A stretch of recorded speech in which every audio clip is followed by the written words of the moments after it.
Mbegu nyingine zilianguka karibu na njia. Mbegu nyingine zilianguka karibu na njia. Ndege wakaja wakazila.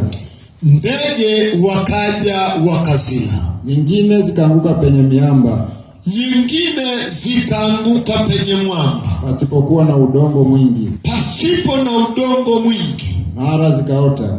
Mara mbegu zile zikaota. Kwa udongo kukosa kuwa na kina. Kwa sababu hapakuwa na udongo wa kutosha. Na jua lilipozuka ziliungua. Na jua likawaka, zile mbegu zilizoota zikaungua. Kwa kuwa hazina mizizi zikanyauka. Kwa kuwa hazina mizizi zikanyauka. Nyingine zikaanguka penye miiba. Nyingine zikaanguka penye miiba. Ile miiba ikamea ikazisonga. Ile miiba ikamea ikazisonga. Nyingine zikaanguka penye udongo mzuri. Nyingine zikaanguka penye udongo mzuri. Zikazaa. Moja 100, 100, 160, 160, 130. Mwenye masikio na asikie. Akasema mwenye masikio na asikie. Barikiwe. Haleluya. Amen. Tamani kumuona Yesu katika hali ya utukufu wake, sio katika ubinadamu. Usimtazame Yesu kama mwana wa Yusufu. Usimtazame Yesu kama mtoto wa Bikira Maria. Usimtazame Yesu kama aliyezaliwa holini. Mtazame Yesu kama Mungu katika utukufu wake. Utaona matendo ya ajabu, utaona miujiza isiyokuwa ya kawaida, utaona ukuu wa nguvu zake. Hata mahali watu wanasema hapawezekani, wewe kwako patawezekana. Ni kwa sababu tu umemuona Yesu katika utukufu wake. Siku moja katika kazi zake akawa anaendelea kufundisha.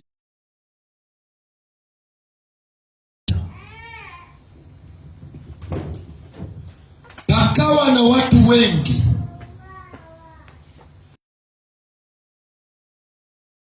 Hawa haiwezekani Yesu. Biblia inasema akapanda chomboni,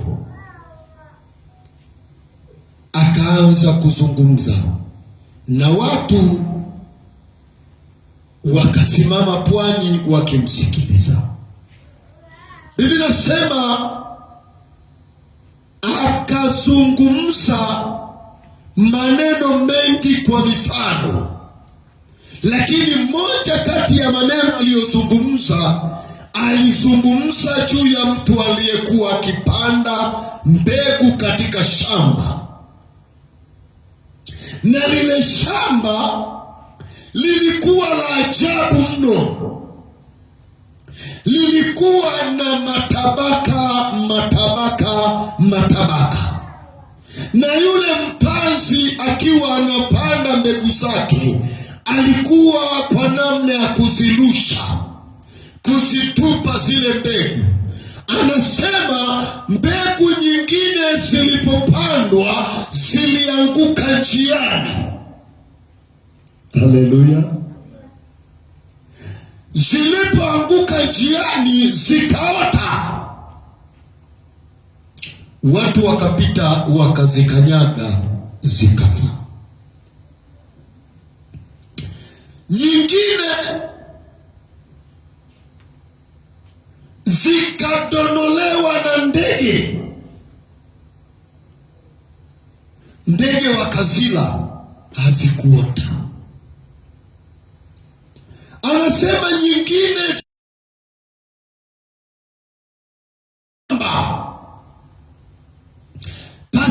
palipokuwa na udongo mwingi, kwa sababu ya kukosa ule udongo mwingi, Biblia inasema zilipoota jua likazuka.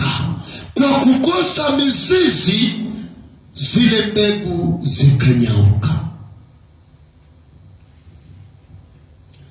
Zingine zikaangukia kwenye miba, na huko kwenye miba zikajaribu kuota, lakini miba ikaota pamoja na zile mbegu, zikaisonga ile mbegu, haikuweza kukua, ikafa. Lakini zingine zikaanguka kwenye udongo mzuri, zikaota, zikazaa, 100, 60 na nyingine 30. Yesu akasema, mwenye masikio na asikie. Tumekuwa na watu wa aina tofauti. Yesu akasema mbegu ni neno la Mungu na ile shamba ni ulimwengu. Wanadamu wamepokea kwa namna tofauti neno la Mungu. Ndio maana tumekuwa na watu wa aina tofauti tofauti. Ingawa mtu anasema mimi ni Mkristo, lakini ukiyatazama matendo yake hayafananiani na Ukristo. Unajiuliza, ni Mkristo wa namna gani huyu?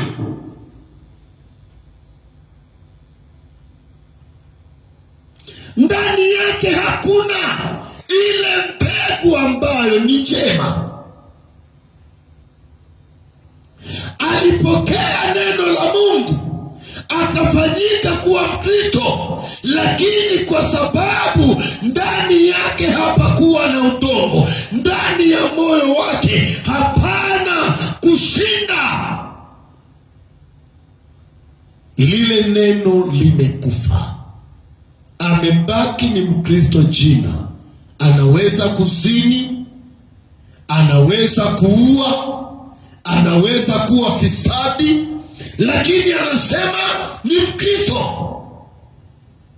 Mtu kama huyu anamtazama Yesu kama nabii tu, kama watu wengine, kama nabii waliowahi kutokea.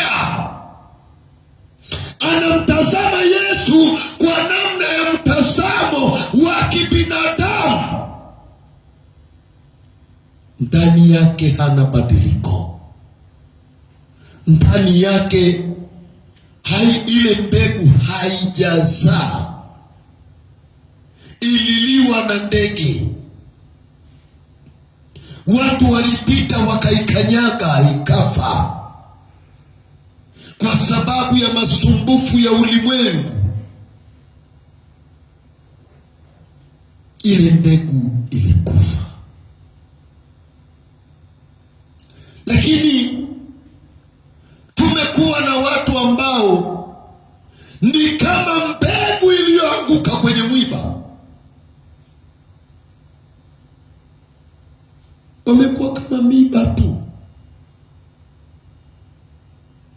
Walianza vizuri, walilipokea neno kwa furaha, lakini lile neno lilipoanza kuchipuka, ndani yao vikachipuka vitu vingine ambavyo siyo asili ya neno la Mungu.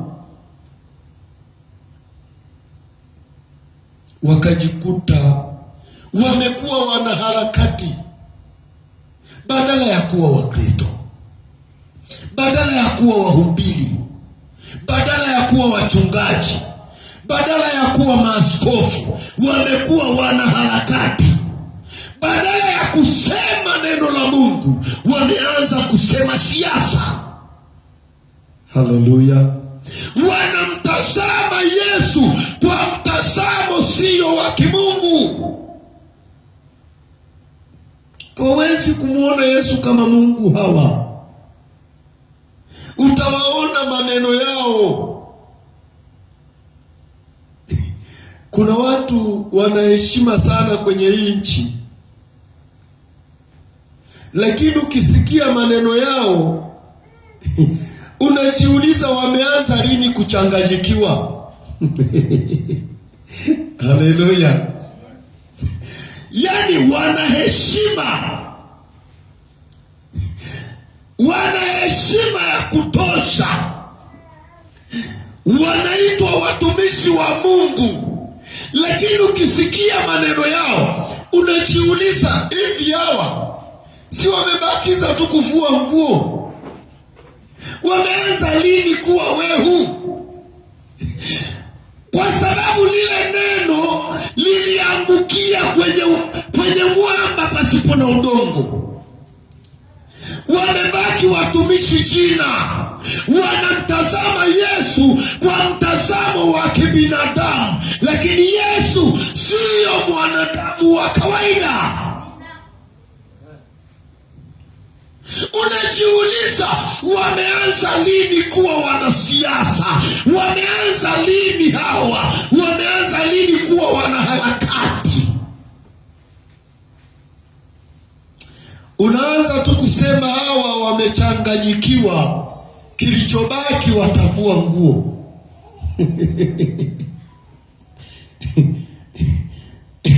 Unajua, kwenye hii dunia ukisoma kitabu cha Ufunuo kinafunua mambo sana. Kwenye ile sura ya 22 kinaamua kumuweka mtu huru. Mwenye kudhulumu azidi kudhulumu, mwenye kuua azidi kuua, mtakatifu ajitakase. Ni kwa sababu gani? Ni kwa sababu dunia hii haitadumu milele. Dunia hii ina mwisho wake, ina ukingo wake. Siku moja kila mmoja ataumbuka. Sio kuigiza. Unavaa vazi la uchungaji huku ni mwanasiasa. No, wewe kama ni mwanasiasa, kuwa mwanasiasa. Kama ni mwanaharakati, kuwa mwanaharakati. Usijifiche nyuma ya neno la Mungu. Unajua kuna watu wa ajabu wanajitafutia umaarufu kupitia neno la Mungu. Wakishapata umaarufu wanaachana na neno la Mungu, wanaanza kufanya yao. Hawa ni kama mbegu iliyoangukia kwenye miiba, wamesongwa. Niliwahi kusikia siku moja waheshimiwa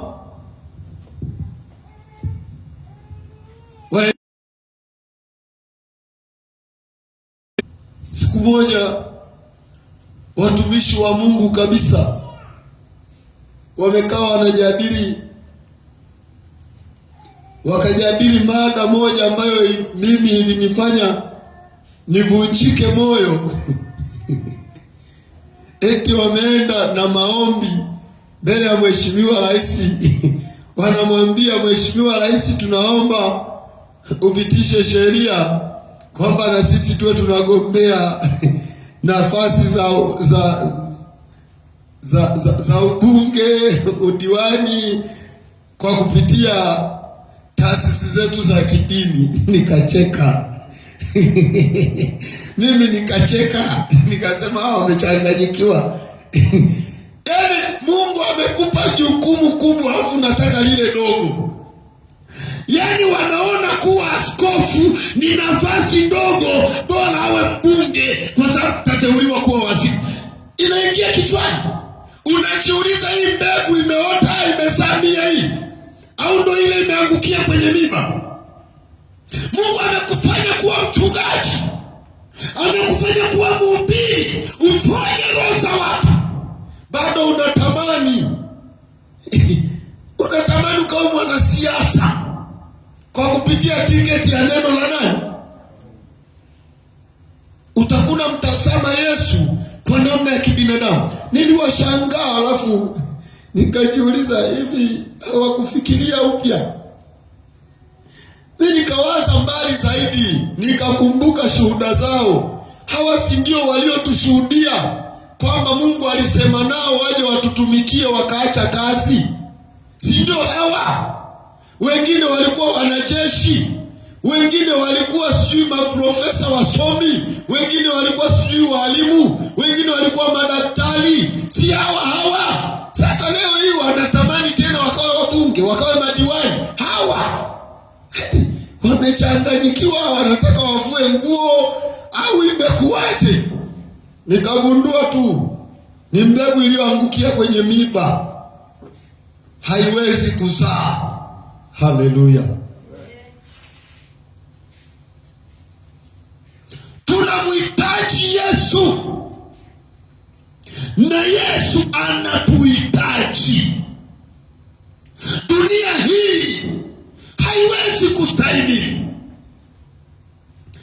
Nataka nikwambie kitu kimoja ambacho labda hujawahi kusikia au haujui.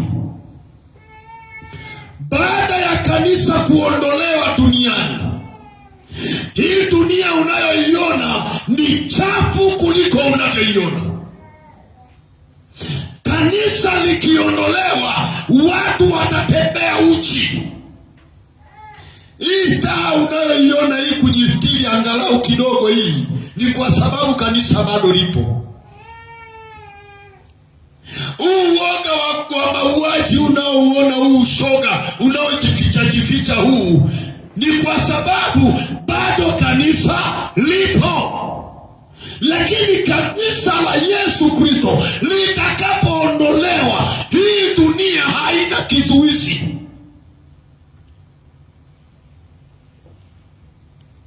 Nataka nikwambie, mtu atakuwa na kamke kake kazuri, litakuja lijamaa lenye nguvu, linakabeba, linaondoka. Hii ndiyo dunia. Alafu naona mtu anaacha majukumu ya kulitetea neno la Mungu, ya kusema neno la Mungu, ili nafsi za watu zipone, wasishuke kuzimu, wasishuke jehanamu. Anaanza kutetea lami, anaanza kutetea umeme. Nataka nikwambie, neno la Mungu linajitosheleza kama tutalihubiri katika kweli. Nataka nikwambie, mafisadi wataokoka. Nataka nikwambie, wauaji wataokoka. Nataka nikwambie, wanasiasa wataokoka, wanaharakati wataokoka. Tutakuwa na siasa safi, tutakuwa na harakati safi. Hatutakuwa na maandamano ya vurugu, bali tutayajenga pamoja, kwa sababu ndani yetu tunakuwa na mbegu iliyoota, ikazaa 100, ikazaa 60, ikazaa 30. Haleluya! Lakini bila hivyo tusitegemee. Tukimtazama Yesu kwa namna ya kibinadamu, tusitegemee. Yesu anasema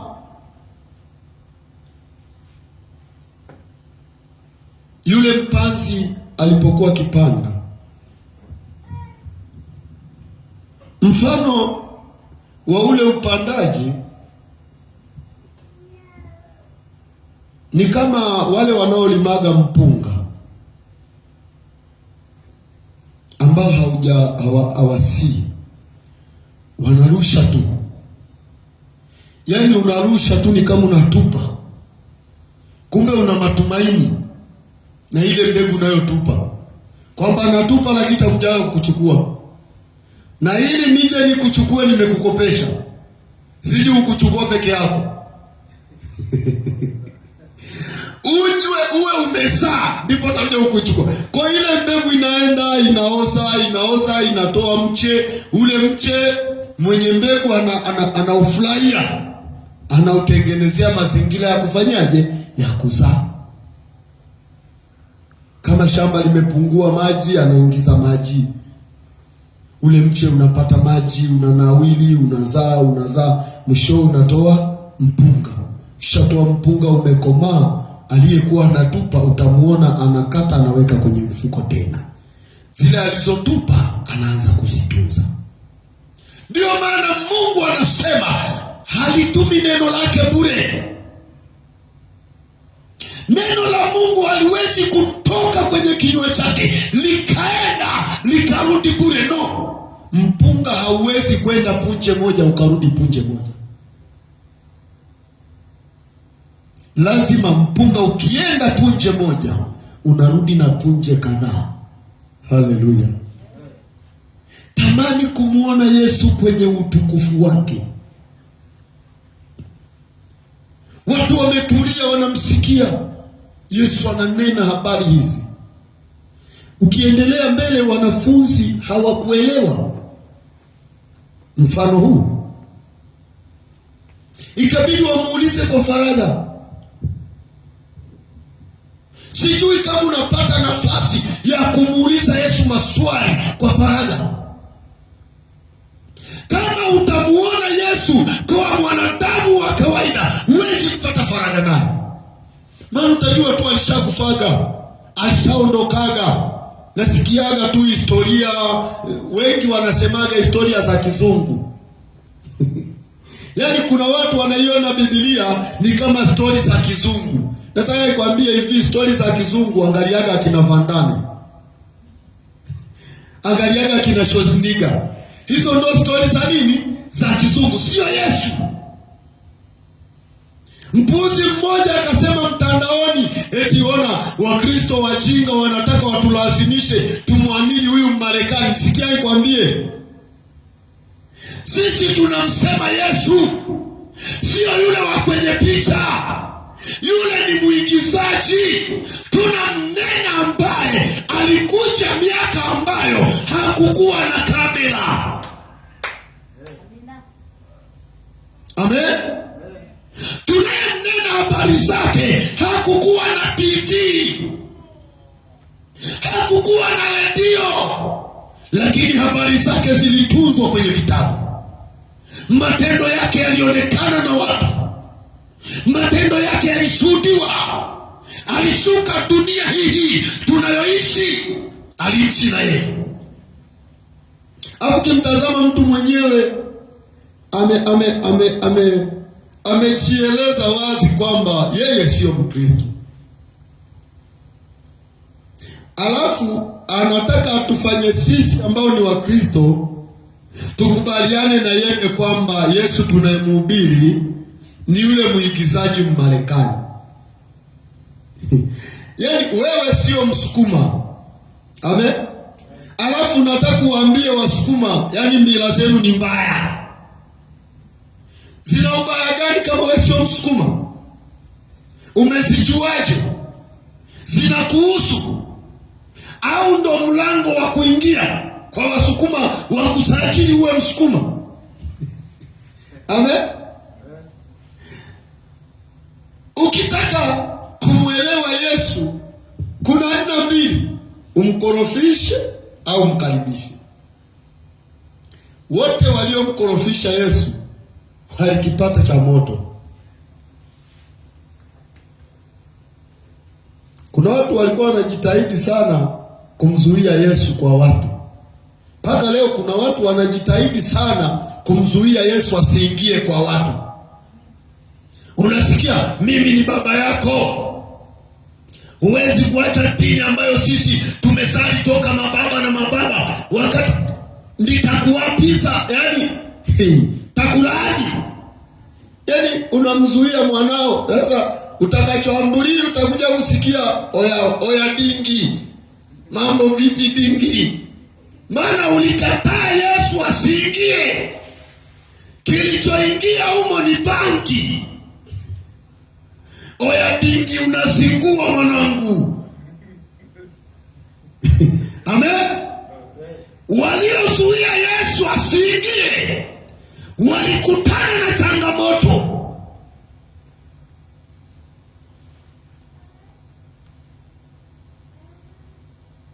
Yesu sio wa kawaida. Tamani kumuona katika utukufu wake.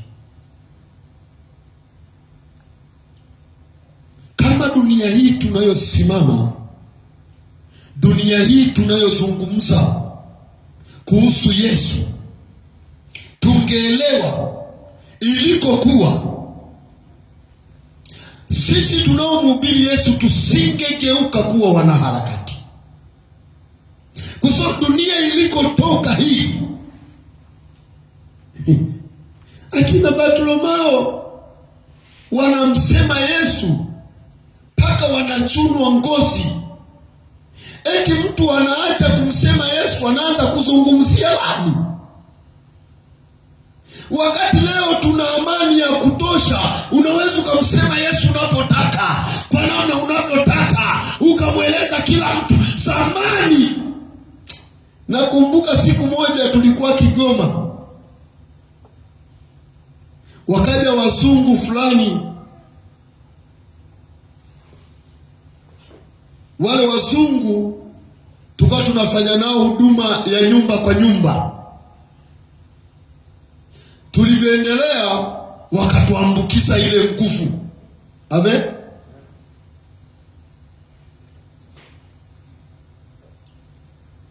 Tulipoendelea ile wiki, mimi na rafiki yangu hatukuandamana tena na wazungu, tukaenda na sisi njia yetu.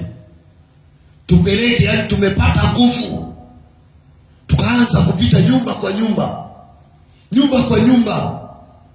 Humo tunakutana na maneno, na mimi nasali, na mimi nina dini yangu, na mimi nina Mungu.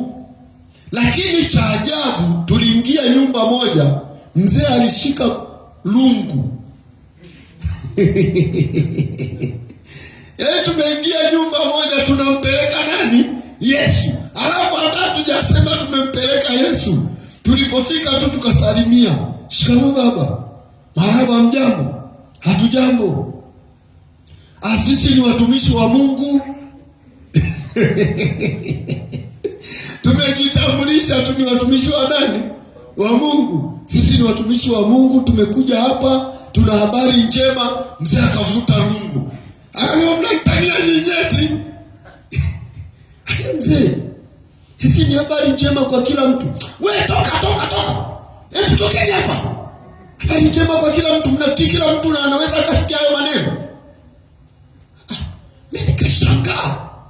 Kumbe sio kila mtu anaweza akayasikia haya maneno. Huyu mzee anataka kusikia maneno gani? Wakati tumerudi, maana ilibidi na kweli tutoke, maana rungu limeshikwa. Tutoke tusije tukagongwa rungu. Ikabidi turudi. Alikuwa na kifensi fulani hivi kimezingirwa na miti. Tuliporudi kufika pale mlangoni, yule mzee akasimama mlangoni, sema, wajinga hii, mmekaa kuharibu vitu vya watu tu, mna watumishi wa Mungu. Si muende huko. Mnafikiri kila mtu anamtaka huyo Mungu wenu? No, akili zangu zikaingia, nikasema, kumbe kuna watu hawana Mungu wetu, wana Mungu wao. Kwa hiyo tukija hapa sisi tunaharibu vitu vya Mungu wao. Nikamwambia rafiki yangu, baba, tuwe tunaingia vizuri kwenye majumba ya watu. Umesikia hii taarifa? Twende makini. Sikia, tukatoka tukaenda nyumba nyingine, tukapata mshirika. Tukaenda na nyingine, tukapata muumini. Tukaenda na nyingine, akampokea Yesu. Iliyofuata, tukakuta kichaa. Tumeingia tu, jamani, habari za hapa ni nzuri. Kumbe bwana, kwenye kona jamaa amebana. Nilisikia tu, mumekuja na huku, nikawekwa kofi. Mumekuja na huku, yaani ina maana huko hamjaridhika tu huko mliowapata, mjaridhika mpaka mje na huku. Nikawekwa kofi la maana. Nikarudi nje, nikawaza akili ya kibinadamu, hivi nimshike nimchape makofi huyu au nimfanyeje? Rafiki yangu amekimbia, yuko nje ya fence kule. Nikamwambia njoo, twende bana, twende tuondoke. Mimi sijalizika na ile kofi. Sema hata sio binadamu aliyenipiga ile kofi, lazima nielewe. Ikabidi nisimame mlangoni, nimkazie macho yule jamaa. Nilipomkazia macho, nikashangaa naanza kutetemeka. Kumbe alikuwa na mapepo, ana majini, yani alishachanganyikiwaga. Kuna siku anapigaga mle ndani, watu wote wanaacha nyumba wanakimbia.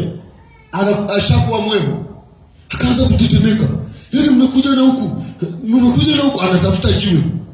Mimi nimetulia pale, moyoni nakemea. Nasema Yesu, usiniaibishe basi, nimeshapigwa kofi niondoke hivi hivi. Haiwezekani bana. Nimesimama pale. Alipotafuta jiwe akapata lijiwe fulani, likipande la tofali, akasimama nao, akasogea, nikupasue. Nikamwambia nipasue. Mbona una moto? Na mimi nikapata nguvu niliposikia amesema nina moto. Nikasema tayari umeshawaka sasa. Nikasema huo moto ukuchome. Niliposema huo moto ukuchome, akapiga kelele, ondokeni. Akarudi ndani, ile anataka kufunga mlango. Nimeshafika mlangoni, mle kulikuwa watu, wakatoka mbio, wenyeji wa mji mbio, na mimi niko naye, nimeunga naye ndani. Kwa jina la Yesu, toka wewe kichaa!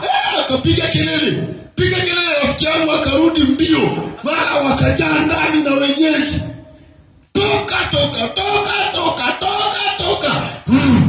Kafunguliwa. Nikasikia afadhali kama sikupigwa bwana. Na mimi nimempiga, kumbe nina moto. Yeye alinipiga kofi, mimi nimempiga kwa moto. Likatoka, jamaa kanywea. Akasema, wakaanza kumwambia, wewe umepiga watumishi wa Mungu? Nikamwambia hapana, kwa aliyenipiga nimemrudishia, alishaondoka. Tukamuombea, karibu kanisani, akampokea Yesu, akawa mnyenyekevu. Na jioni akaja kwenye semina. Nikasema Yesu ni Bwana. Haleluya. Nikasema Yesu ni Bwana. Nikamwambia neno moja alivyotoka kwenye semina, tulivyotoka ile ibada ya semina jioni. Nikamwambia nisikilize vizuri rafiki yangu. Hii hali iliyokupata ni hali inaweza kumpata kila mtu. Kwa sababu ni shetani aliyeingia ndani yako ili aharibu maisha yako. Mshike huyu Yesu, usimwache. Akaniambia siwezi kumwacha. Nilikuwa nimekuwa kichaa. Mimi nilikuwa nafua nguo hata mbele za dada zangu sioni. Yaani mimi sichui. Naweza nikaamua nikapiga watu wote. Wananiambia tu kichaa kikiondoka. Nikasema pole. Haleluya. Ni kwa sababu hatukumpeleka Yesu mwigizaji. Hatukupeleka ile picha ya mwigizaji. Tulimpeleka yule mwenye utukufu wake, yule asiyeonekana kwa macho ya nyama, yule ambaye akiitwa anaitika, yule ambaye akisemwa mahali popote anatenda kulingana na alivyosemwa. Yule bwana kaendelea, baadaye akaacha kuja kanisani. Nikaacha kumuona. Baadaye nikaja kukutana naye. Nikamuuliza, mpendwa, kulikoni? Alinitia moyo. Akaniambia hapana, niliacha tu kuja kanisani kwenu, lakini bado nina Yesu. Ninasali FPST. Nikasema mshike Yesu. Haleluya. Nikasema tumshike Yesu. Usimwache. Yaani ukimwacha Yesu, shetani atakuonea vibaya. Lakini ukimshika Yesu, utakuwa bonge la mtu. Unaweza ukatamba unavyotaka. Haleluya.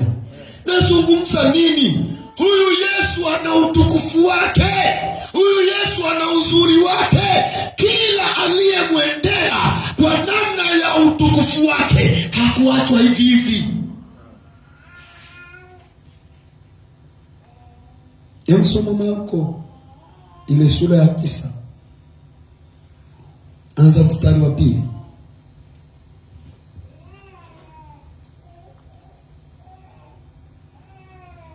Marko sura ya 9 mstari wa 2.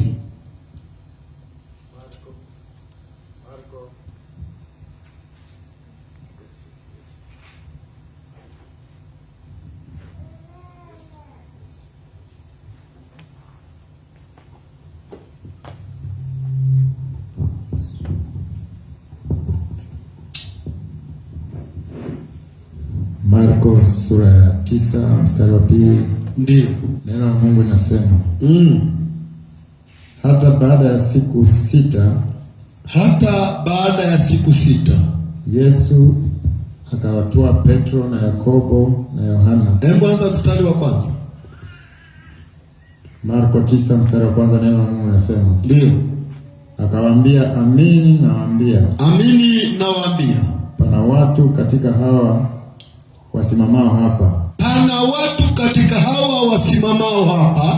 ambao hawataonja mauti kabisa,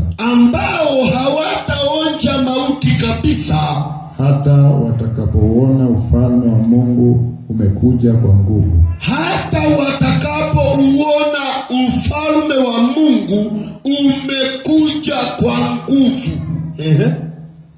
Hata baada ya siku 6 Yesu akawatoa Petro. Baada ya siku 6 akiwa amesema maneno hayo, akawatoa Petro na Yakobo na Yohana.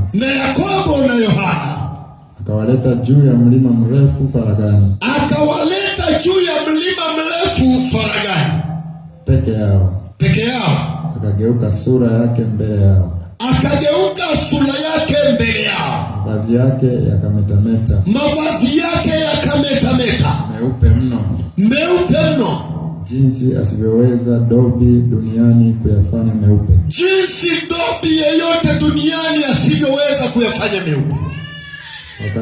Wakatokewa na Eliya pamoja na Musa.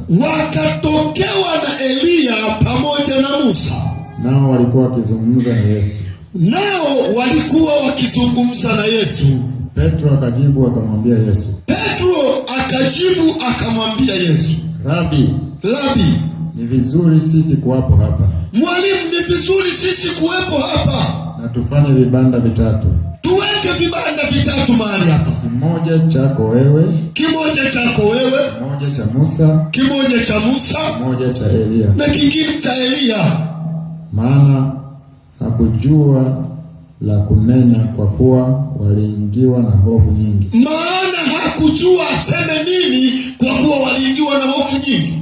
Kisha likatokea wingu, ikawatia uvuli. Sauti ikatoka katika lile wingu.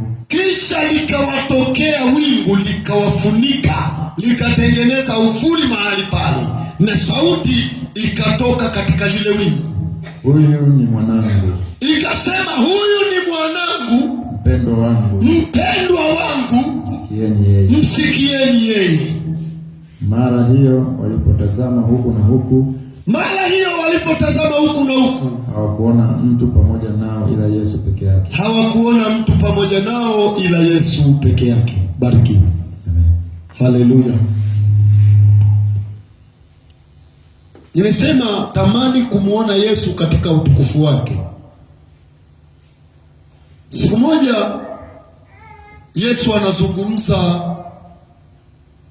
na wanafunzi wake. Anawaambia, kuna watu wamesimama mahali hapa ambao hawataonja mauti mpaka watakapoona ufalme wa Mungu ukija kwa nguvu. Zikapita siku 6. Ile siku ya 6 akawachukua Petro, Yakobo na Yohana, akaja nao juu ya mlima. Alipofika pale mlimani, Biblia inasema akageuka sura yake.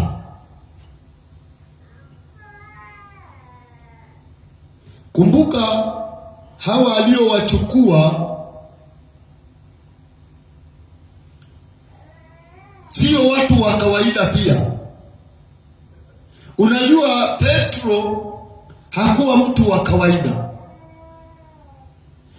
Alikuwa mtu mwenye imani. Na kama ingekuwa inatakiwa msalabani waende watu wawili au zaidi ya mtu mmoja, Petro alikuwa tayari kwenda msalabani. Sasa kama Petro angeenda msalabani na Yesu, mpaka leo hii tungekuwa na dini hizi mbili, maana wangekuwa wamekufa watu wawili kwa ajili ya ulimwengu. Na sasa damu ya Petro haikustahili, maana ilikuwa damu ya mwanadamu wa kawaida ambaye inashutumiwa makosa ya dhambi ya kutokumtii Mungu pale bustanini. Kwa hiyo Petro alikosa CV, lakini alikuwa tayari kufa. Maana alimwambia live mwalimu aliposema tunaenda Yerusalemu na huko watamshika mwana wa Adamu, watamtesa, watamsaliti, watamtesa, watamsurubisha na atakufa. Akasema unasemaje? Au kamata wajiandae. Kabla hawaja kukamata waanze na mimi. Kabla hawaja kuua waanze na mimi. Akamtia tu uoga, akasema Petro, rudi nyuma yangu shetani. Petro kwa hiyo kalimpa mawazo sana ako kaneno. Kila siku akawa anawaza, hivi siku zote tunatembea kumbe mimi ni shetani. Haleluya. Kila siku, yaani wewe jiulize tu, hata mchungaji wako akwambie rudi nyuma yangu shetani, utakaa kanisani kweli? Na kwambia utamwambia makanisa yenyewe mengi hivi, si bora niende mbele. Kama mimi ni shetani nitajua mbele huko. Lakini Petro alimwandama Yesu. Ana msongo wa mawazo, anajiuliza hivi kweli naweza nikawa mimi ni shetani? Anakaa mahali anaanza kuwaza, hivi inawezekana mimi ni shetani? Anaanza kutafuta mawazo ya kishetani. Lakini mbona mimi waga sina? Na siku ile nilikuwa niko live kabisa. Niko tayari kufa pamoja na Yesu. Nimekuwa shetani. Kwa wakati anawaza, Biblia inasema akakunguwazwa. Siku ile anaambiwa ombeni msiingie majaribuni. Kumbe wana hofu. Petro ana hofu ya kuwa shetani. Anaogopa, inawezekana natembea na Yesu lakini mimi ni nani? Shetani. Yesu anaonaga mambo makubwa. Inawezekana alishanionaga mimi ni shetani. Kwa ule ujasiri wa kufa pamoja na Yesu kapungua. Lakini bado nilikuwa nilishujaa. Kauli yake hakuitengua ya kusema kamata wajipange. Mbona alipita sikio la mtu? Wamekuja na kihelehele tunamtaka Yesu. Petro hajajibu wala hajaongea, hajauliza wala hajaongea. Pita na sikio la mtu. Sasa wanayemtetea mwenyewe hayuko tayari kutetewa. Sema Petro, rudisha panga haraka. Mwalimu, umeshakucha. Wewe ngoja tushughulike nao hawa. Wewe ulituambia tununue mapanga, kwani ya nini? Haleluya. Lakini Yakobo nalo ni jitu la maana.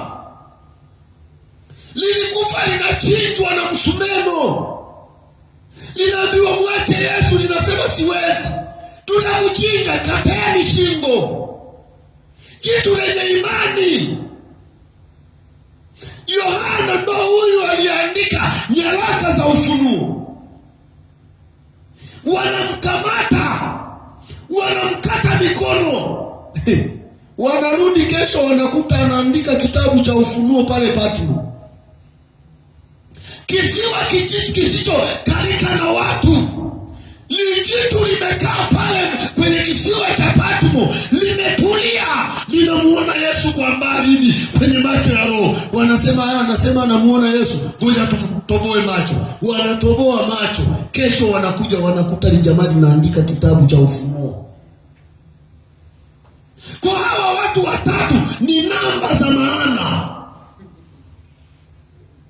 Yesu akazichukua zile namba, akaja nazo hapa mlimani, alafu akazitamanisha ule utukufu wake. Akageuka. Biblia inasema akawa katika utukufu, sura yake ikang'aa, mavazi yake yakang'aa. Hakuna dobi duniani anaweza kuzifua nguo zikang'aa kwa namna ile. Petro anainua kichwa chake namna hii, anamuona Musa. Sasa ujiulize, miaka aliyokufa Musa na Petro alipozaliwa na kuwa mtu mzima, aliwahi kuona hata picha ya Musa? Aliwahi kuona picha ya Elia? Lakini watu wenye imani wanaona mambo na kuyajua. Alipotazama akasema, yule ni Musa na huyu ni Elia. Yule ndo Yesu wetu, yuko katikati pale. Pamoja na Yesu kubadilika, jamaa limemuelewa. Haleluya, haleluya. Tamani muone Yesu kwenye hali ya utukufu wake. Hautadanganywa eti chukua mafuta ya upako utaenda kupona. Wewe jitu lenye imani halitishwi na mambo. Tunasema Yesu aliyekufa msalabani akafufuka, yeye hahitaji vifaa vya kumsaidia. Yeye anajitosheleza, akitajwa anafanya. Tunajichanganya, tuna mambo yetu ya ajabu ajabu. Eti kuna chumvi ya upako, sijui kuna kukomboa ardhi. Yaani unaenda kukomboa ardhi wakati wewe mwenyewe unatafutwa kukombolewa. Yaani unaona ardhi yako ni ya thamani. Kuna watu matapeli wa imani. Uje na udongo, mtu anapanga, anaenda kuzoa udongo wa baba mwenye nyumba, anapeleka kukomboa. Unaenda kukomboa nyumba unayopanga, bali pako hadi mwisho wa mwezi bana. Acha utapeli. Haleluya. Enda kukomboa nini? Eti ardhi nimeshainenea. Umeinenea yenye nayo. Yaani unanena ardhi ya wenye nayo ndo unainenea ijifanyeje? Tafuta hela. Acha kunenea maneno ardhi za watu. Si utapeli huo? Eti Bwana akinilizia niimiliki hii ardhi. Tafuta hela uje uimiliki. Unataka ukaikomboe kwa mafuta ya upako. Hicho ni utapeli. Haleluya. Jitu lenye imani linajua. Hautakuta kabinti kalikookoka kanajibamiza bali baba lina mke na watoto. Huwezi. Likanajua niliyembeba ni mkuu, ananipa wa kwangu, sio wa kushare. Na share ni faili. Na share WhatsApp au Facebook. Hata kuanza kushare. Haleluya. Yesu anajitosheleza. Anageuka sura pale. Petro anaanza kumtazama Yesu. Anamtambua yule ni mwalimu. Pamoja amebadilika ni yeye. Na yule pale, yule ni Musa. Sisi hatuhitaji picha. Amen. Wanadini ndo wanataka picha. Na wamevutiwa nayo sana. Picha ya yule Marekani wamevutiwa nayo sana. Lakini sisi tunayemtazama, tukimtazama tunasema huyu ndiye aliyekufa kwa ajili ya dhambi zetu. Sisi jina tu linatutosha. Sisi tumepewa nini? Si jina tu. Hatuhitaji picha. Kuna wakati nasemaga sisi hatuhitaji hata lami. Hata maji hatuhitaji. Tunachohitaji kwetu cha muhimu ni jina Yesu. Maana tukilisema jina la Yesu, watu wakiokoka, kila kitu kitatufuata, kila kitu kitakuja, kila kitu kitatuchilia. Kwani amesemaje kwenye Kumbukumbu la Torati? Ndipo baraka hizi zote zitakuchilia na kukupata. Jina, na sio jina la Joni, sio la Dani, sio la Samueli. No, tuna jina moja tu. Kuna watu wamejipa majina ya mara maporotosa, sijui manini, hayafanyi kitu. Kuna jina moja tu linatosha, tukilisema linafanya. Alafu nakuta mtu ametafuta kajina, anabambikiza kwenye jina lenye utukufu. Jina Yesu linajitosheleza. Hilo jina ni la ajabu. Hata ukisimama barabarani ukawaambia wapendwa, nimewaletea Yesu bure, wanajua. Hawasubiri waonyeshe picha, maana wanajua mambo haya ni ya imani. Uliwahi kusikia mtu anauliza eti yuko wapi ni mwamini? Aliulizaga mmoja tu, naye alimuuliza Yesu mwenyewe. Yesu amekuta jamali melala pale, niligonjwa. Likaulizwa, unamwamini mwana wa Mungu? Lijamali kwa na mengi, likasema yuko wapi ni mwamini? Anasema unayesema naye ndiye na mwamini. Full stop. Akasema inuka uondoke. Lijamali kasimama, likaanza kutembea. Wazee wa dini wale Wayahudi wakasema unaponya Jumamosi? Wewe nani alikwambia Yesu anazuiliwa na Jumamosi?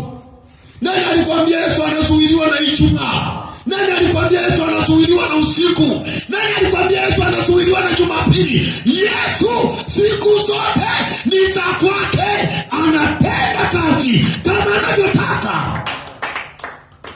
Watu ajabu ajabu, mnaosali Jumapili, sijui mnasali mnyama. Sikia nikwambie, sisi tunayesali ni Yesu. Tunaweza tukageuza tukamsali Jumatatu, tunaweza tukageuza tukamsali Ijumaa, tunaweza tukageuza tukamsali Jumamosi. Maana hatusali siku, tunasali Yesu. Unajua umekuwa na elimu ya ajabu ajabu duniani, vitu dhaifu vya kudhoofisha imani, lakini majibu yenye imani yatachukuliwa juu pale mlimani, yataonyeshwa ile sura ya Yesu. Ndipo tukiona hivi tunakaza buti. Haleluya! Kama ninavyoongezekaga imani, tukiomba hapa uwepo ukashuka, naongezeka imani. Tukiimba katika utukufu wa Mungu, naongezeka imani. Bwana wetu kimwita Yesu akaanza kufanya maajabu yake, naongezeka. Hatua kwa hatua tunaongezeka. Tamani umuone Yesu katika utukufu wake. Petro hakuambiwa na Yesu kwamba huyu ndiye Musa, huyu ndiye Elia, na mimi ndiye Yesu, nimegeuka tu. No, alikuwa mtu mwenye imani. Alimuona Yesu katika utukufu wake, akamuona Musa, akamuona na Elia. Alafu akamwambia, mwalimu, unaonaje tufanye mpango hapa? Maendeleo. Tulete na umeme. Tuweke kibanda. Kimoja cha kwako, kingine cha Elia, na kingine cha Musa. Biblia inasema maana hakuwa na cha kusema. Sasa angesema nini? Kamuona mtu aliyemsikia miaka mingi, anamuona kwa macho yake.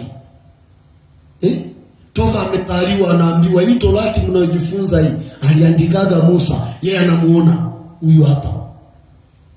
Alitaka tutengeneze kama Mungu. Tuwe na Mungu watatu, Bwana mkubwa. Yaani hapa tuwe na Mungu watatu kama hawa jamaa wa kufaga. Tuwe na Mungu watatu. Wewe Mungu namba 1, Mungu namba 2 Musa, Mungu namba 3 Elia. Wakituletea fyoko tunawasha moto. Maana tunamjua Elia mambo yake ni ya moto. Haleluya. Hicho Petro alitaka. Yesu akasema, mimi sijibu. Biblia inasema wingu likaja likawafunika, likatengeneza uvuli mahali pale, na sauti ikaja ikasema, huyu ni mwanangu mpendwa, msikieni yeye. Inamaliza anawaambia, wewe tusuke, wenzetu wako huko chini ya mlima, twende. Imeshaisha. Haleluya, imeshaisha. Kwa ukimwona Yesu katika utukufu, hata kama watu watakuzalau, hautakuwa mtu wa kuzalauliwa, hautakuwa mtu wa kawaida. Utapanda chati, utaongezeka imani, utaongezeka nguvu, utaongezeka baraka, utaongezeka kama vile Mungu alivyomwambia Ibrahimu, nitakubariki. Itafika mahali hautaitwa tena Ibrahimu, utaitwa baraka. Atakaye kubariki tambariki. Hiyo ndio maana ya baraka. So baraka jina. Baraka kweli. Kiitwa baraka, uwe baraka kweli. Sasa kuna mabaraka mengine vibaka. Mabaraka mapiga bangi. Yapo mabaraka ya ajabu yanawapa watoto wa watu mimba, yanakataa, sio yangu. Ni mabaraka. Sio hayo. Baraka. Ukiitwa baraka unakuwa baraka. Haleluya. Mungu awabariki.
tunasema asante. Wingi wa neema yako, nguvu zako Jehova, utukufu wako Bwana. Wewe ni Mungu mkuu, wewe ni mweza, wewe ni Jehova, wewe ni Mesiya. Tunakuinua Bwana.